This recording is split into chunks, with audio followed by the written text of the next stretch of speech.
Bonjour, aujourd'hui je vais vous parler de la ponctuation.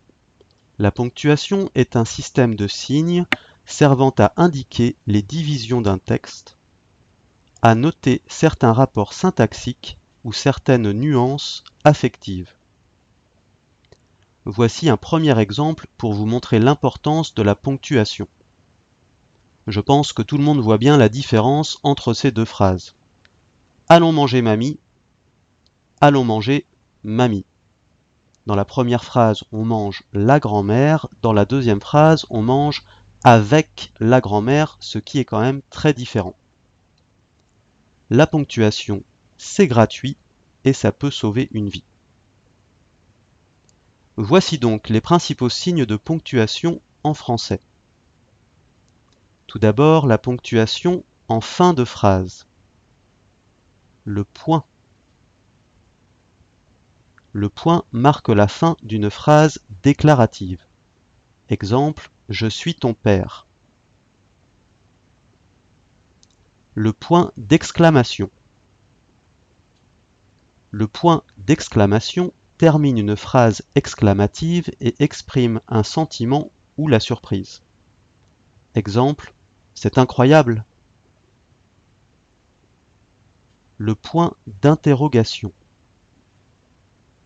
Le point d'interrogation introduit une question. Exemple, et là-bas, quelle heure est-il? Les points de suspension. Les points de suspension, appelés également trois petits points, signalent que la phrase pourrait se prolonger.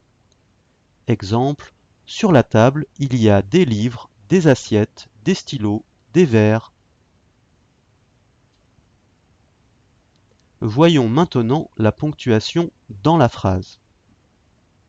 La virgule. La virgule sépare des mots ou des groupes de mots. Exemple, votre message a été envoyé, reçu, vu et ignoré. Le point-virgule. Le point-virgule permet de séparer des propositions qui ont une relation logique entre elles.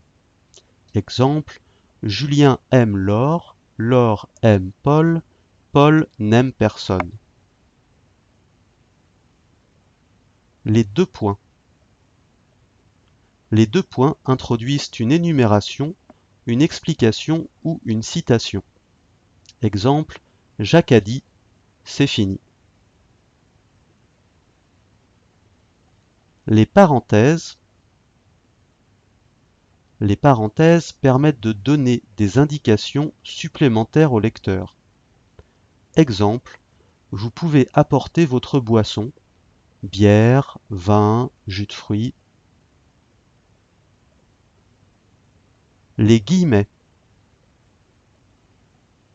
Les guillemets encadrent une citation au discours direct. Exemple, il a répondu, ce n'est pas moi. Voilà, vous pouvez retrouver d'autres vidéos sur la langue et la culture française sur topo.live.